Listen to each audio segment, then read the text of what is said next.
Hello friends, welcome back to learn English with ease.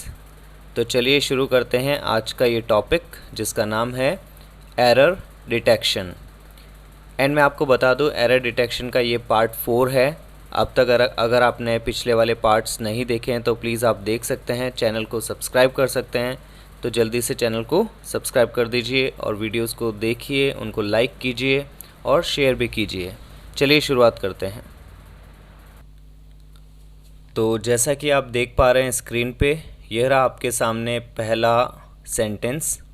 और first sentence जो आपको दिख रहा है यहाँ पे, the railways have made crossing the tracks a punished offence. ठीक है, अब इसमें हमें फाइंड करना है कि एरर कहाँ पे है या किस पार्ट में है, या फिर ये सेंटेंस करेक्ट है, देखना है। चलिए, first the railways have, right. तो हैव का यूज़ तो ठीक है रेलवेज़ के साथ, बिकॉज रेलवेज़ प्लूरल है तो प्लूरल के साथ में हैव का यूज़ करते हैं, नो प्रॉब्लम। हैव के साथ में मेड यूज़ किया है तो वो भी ठीक है, बिकॉज हैज़, हैव, हैड, इनके साथ हम वर्ब की थर्ड फॉर्म यूज़ करते हैं, तो मेड यहाँ पे थर्ड फॉर्म है, कोई प्रॉब्लम नहीं है। द रेलवेज़ हैव मेड, यहाँ तक ठीक है। Crossing the tracks, crossing the tracks a punished offence. A punished offence का मतलब है एक ऐसा ऑफेंस या एक ऐसा गुनाह जिसको पनिश किया जा सकता है या जो पनिश किए जाने लायक हो। तो जब कोई चीज़ किसी के लायक होती है तो उसके लिए एबल लगा देते हैं ना, पनिशेबल। जैसे कोई काम है अगर करने लायक है तो हम क्या बोलते हैं, doable, that this work is doable, right. कोई चीज़ पढ़ने लायक है तो हम बोलते हैं रीडेबल। तो अगर कोई चीज़ पनिश करने लायक है, कोई ऑफेंस, कोई गलती, कोई गुनाह पनिश करने लायक है तो उसके लिए आना चाहिए पनिशेबल, राइट। तो यहाँ होना चाहिए the railways have made crossing the tracks a punishable offence. तो पनिश्ड की जगह पनिशेबल। चलिए, अब आपके सामने है सेकेंड सेंटेंस और ये है, on last Sunday I met my friend accidentally, right. On last Sunday. अब काफ़ी लोगों को लगेगा कि ऑन लास्ट संडे जो है वो ठीक नहीं है, लेकिन मैं आपको बता दूं ग्रामेटिकली ये ठीक है, इसमें कोई गलती यहाँ पे नहीं है। On last Sunday is okay, ठीक है। On last Sunday I met my friend, ये भी ठीक है। Met second form of verb है, पास्ट टेंस की बात हो रही है, सब ठीक है। Accidentally is wrong, because accidentally हम यूज़ करते हैं एक नेगेटिव सेंस में, है ना। एक्सीडेंट का मतलब तो दुर्घटना होता है, और यहाँ इसका मतलब दुर्घटना नहीं है। यहाँ तो इसका मतलब हुआ कि ऐसा संयोग हुआ कि मैं उससे मिल गया, right. I met my friend, संयोगवश। तो उसके लिए हम इंसिडेंटली यूज़ कर सकते हैं, राइट। इंसिडेंटली यानी ऐसा इंसिडेंट हुआ कि मेरा उनसे मिलना हुआ, तो एक्सीडेंट यूज़ नहीं करेंगे, इसकी जगह इंसिडेंटली यूज़ कर सकते हैं। चलिए, जो अगला सेंटेंस है, सेंटेंस नंबर 3, ये है, he asked that how long you would be absent. He asked that how long you would be absent. अब यहाँ एक नज़र में, पहली नज़र में आपको लगता है कि सेंटेंस ठीक है, यहाँ कोई प्रॉब्लम नहीं है, लेकिन मैं आपको बता दूं कि जो डायरेक्ट इनडायरेक्ट के सेंटेंसेस हम पढ़ते हैं, है ना, डायरेक्ट इनडायरेक्ट या फिर उसे कहें नरेशन, है ना, नरेशन के जो सेंटेंसेस पढ़ते हैं तो उसमें एक रूल होता है कि जब भी WH वर्ड का अगर नरेशन आप करते हो, है ना, अगर कोई सेंटेंस है जो कि डायरेक्ट में है और उसमें WH वर्ड है, for example he said what is your name, तो what is your name inverted commas में है, he said what is your name. तो इस सेंटेंस में जो अभी मैं आपको बता रहा हूँ, इस सेंटेंस में जब आप इन्वर्टेड कॉमास को हटाते हैं तो जो कंजंक्शन यूज़ होता है वो दैट यूज़ नहीं होता है, बल्कि जो WH वर्ड होता है वो खुद ही कंजंक्शन की तरह वर्क करता है, राइट। तो इसमें कंजंक्शन दैट की ज़रूरत नहीं होती है जब WH वर्ड होता है। तो यहाँ पे ये क्या है, इनडायरेक्ट सेंटेंस है ना, डायरेक्ट से इसको भी इनडायरेक्ट बनाया है। तो क्या बन रहा है, he asked how long you would be absent. तो यहाँ आपको दैट यूज़ नहीं करना है। आई होप आपको समझ में आया होगा। चलिए बढ़ते हैं अगले क्वेश्चन की तरफ। तो ये रहा आपका अगला sentence, sentence number 4, Virat Kohli is having a large fan following. Virat Kohli is having a large fan following. काफ़ी लोग ऐसे ही बोलते हैं, इसी तरीके से सेंटेंसेस बोलते हैं, लेकिन एक मिस्टेक यहाँ पे है, बिल्कुल है, और वो कहाँ है? इज़ हैविंग, है ना। इज़ हैविंग यहाँ पे रॉन्ग है, बिकॉज जब भी आपको ये कहना हो, मतलब पोजेशन वाला केस हो, पोजेशन मतलब किस चीज़ के ऊपर किसका अधिकार है या कोई चीज़ किसकी है, तो उस केस में इज़ हैविंग यूज़ करना ठीक नहीं है। आपको यूज़ करना चाहिए हैज़ और हैव, या फिर पास्ट में है तो हैड। तो यहाँ होना चाहिए Virat Kohli has a large fan following. ये ठीक है। एग्जाम्पल के लिए मैं कुछ और एग्जाम्पल आपको बता सकता हूँ। अगर आप ये कहते हैं कि आई हैव अ बाइक, है ना, आई हैव अ बाइक, ये ठीक सेंटेंस है। अगर आप ये बोलेंगे कि I am having a bike, wrong है। कई बच्चे ऐसे बोलते हैं कि I am having a doubt, I am having a doubt, absolutely wrong sentence है, बिल्कुल गलत है। आपको बोलना चाहिए I have a doubt, I have a doubt, we have a doubt, right? Okay, let's move to the next sentence. Number 5, he is working here since 1985. He is working here since 1985. अब आप बोलेंगे कि इस sentence में क्या problem है? यहाँ पे तो सब ठीक ही लग रहा है, ही इज़ वर्किंग हियर, वो यहाँ पे काम कर रहा है, कब से कर रहा है? 1985 से कर रहा है। और हमने पढ़ा है कि सिंस कब यूज़ करते हैं? जब पॉइंट ऑफ टाइम हो। तो यहाँ पे पॉइंट ऑफ टाइम है, बिल्कुल 1985 एक पॉइंट ऑफ टाइम है, सिंस का यूज़ हो रहा है, ठीक है, सब कुछ बढ़िया है। प्रॉब्लम ये है कि यहाँ पे जो आप इज़ यूज़ कर रहे हो, राइट, तो ये इज़ यूज़ करने का मतलब हुआ कि प्रेजेंट कंटिन्यूस टेंस है, और प्रेजेंट कंटिन्यूस टेंस का मतलब हुआ कि कोई काम अभी चल रहा है, at the moment some work is going on, अभी चल रहा है, right.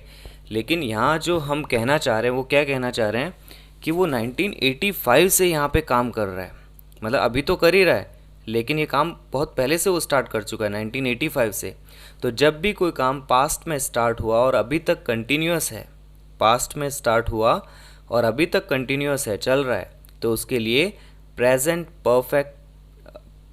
Perfect continuous tense use करते हैं। कौन सा? Present perfect continuous. तो यहाँ पे क्या होना चाहिए? He has been working here since 1985। वो सेंटेंस एकदम करेक्ट होगा आपका। क्या करेंगे इसमें? He has been working here since 1985। I hope it is clear to you. चलिए बढ़ते हैं नेक्स्ट सेंटेंस की तरफ। Next, number 6 is on the screen. She is one of the tallest girl in the class. She is one of the tallest girl in the class. Okay, mistake क्या है इसमें?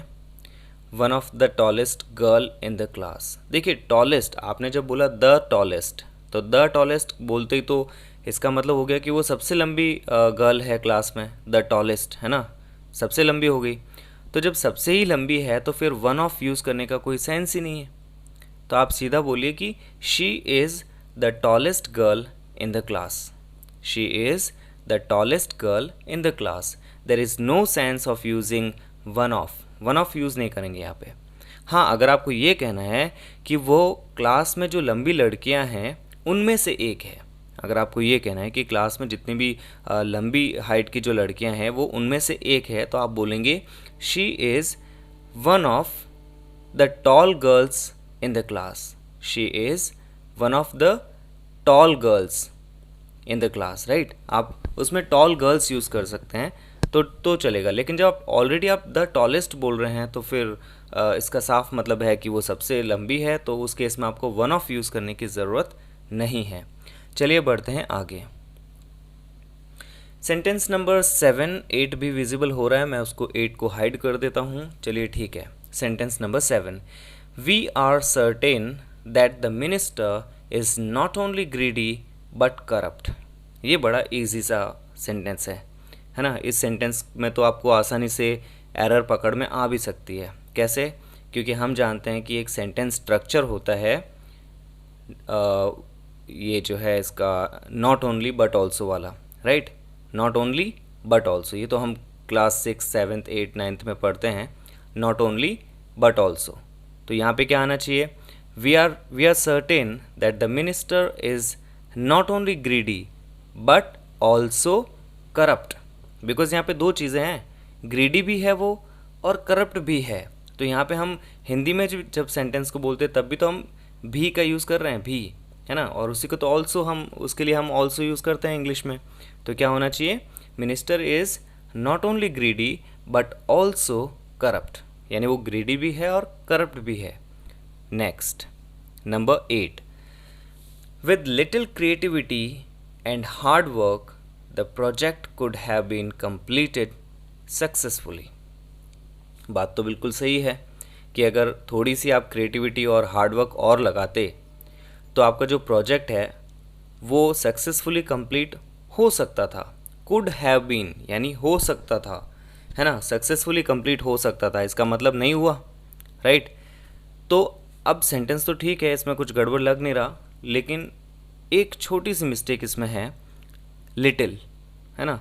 Little का जो meaning होता है वो नेगेटिव मीनिंग होता है। लिटिल का मतलब हो गया कि न के बराबर, यानी आपको बिल्कुल न के बराबर अगर आप क्रिएटिविटी और हार्डवर्क दिखाते, बहुत ही थोड़ी सी क्रिएटिविटी और हार्डवर्क दिखाते, तो प्रोजेक्ट सक्सेसफुली कंप्लीट हो जाता है। लेकिन आप जानते हैं कि कोई भी प्रोजेक्ट हो, बहुत ही कम क्रिएटिविटी से वो कैसे सक्सेसफुल होगा, थोड़ी तो दिखानी पड़ेगी। तो थोड़ी क्रिएटिविटी के लिए हम यहाँ पे करेंगे a little creativity. With a little creativity and hard work the project could have been completed successfully। तो आपको सिर्फ little की जगह पे a little का यूज़ करना है, बिकॉज a little का मतलब होता है थोड़ा सा, little का मतलब बहुत ही कम। तो बहुत ही कम क्रिएटिविटी से तो काम नहीं चलने वाला। चलिए बढ़ते हैं अगले सेंटेंस की तरफ। Sentence number 9। 9th सेंटेंस है, our office is near to the shipyard so it will be easy for you to get there, है ना। बहुत सिंपल सा सेंटेंस है कि भाई हमारा ऑफिस जो है वो शिपयार्ड के पास में है, तो आपको जो है बड़ी आसानी होगी यहाँ पहुँचने में, ठीक है। कोई मिस्टेक लग नहीं रही सेंटेंस में, अगर आप ढंग से इसको पढ़ें तो कोई मिस्टेक इसमें नज़र नहीं आएगी। बस इसमें कोई एक चीज़ है जो एक्स्ट्रा यूज़ हमने की है, और वो है टू। कौन सा वाला टू, नियर के बाद वाला to. Our office is near to, आपको नियर के साथ में यहाँ टू यूज़ करने की कोई ज़रूरत नहीं है, राइट। क्योंकि हम नॉर्मली सेंटेंसेस कैसे बोलते हैं, our office is near the ship yard, है ना, नियर द शिप यार्ड, या फिर जो भी आपका क्या बोलते हैं उसको, लैंडमार्क, जो भी जो लैंडमार्क होता है, तो आप सिर्फ नियर करके फिर लैंडमार्क बता दीजिए, near the school, near the hospital, right. Near to लगाने की यहाँ पे कोई ज़रूरत नहीं है। आई होप आपको समझ में आया होगा। चलिए next is number 10, the last one. She is more beautiful than any one of her two sisters. She is more beautiful than any one of her two sisters. Okay, अब इस sentence में आपको एरर देखना है कि कहाँ पे है, क्या प्रॉब्लम है इसमें। देखिए, शी इज़ मोर ब्यूटीफुल, ठीक है, आपने मोर ब्यूटीफुल किया तो कंपैरेटिव डिग्री यूज़ कर लिया, एडजेक्टिव की कंपैरेटिव डिग्री आपने यूज़ की, साथ में आपने देन भी यूज़ किया, THAN, आपने THEN नहीं यूज़ किया, तब भी ठीक है, कोई दिक्कत नहीं।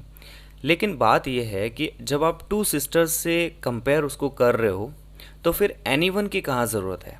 आप सिंपली सेंटेंस को ऐसे भी तो बोल सकते हैं, she is more beautiful than her two sisters, than her two sisters.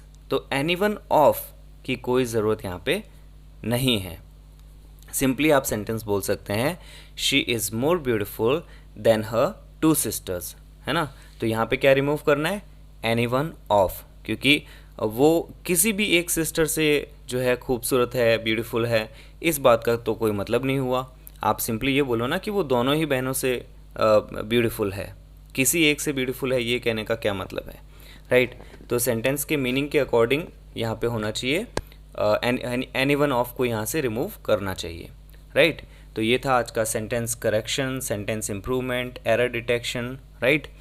I hope आपको पसंद आया होगा। वीडियो को लाइक, शेयर एंड सब्सक्राइब ज़रूर कीजिएगा। Thank you for watching.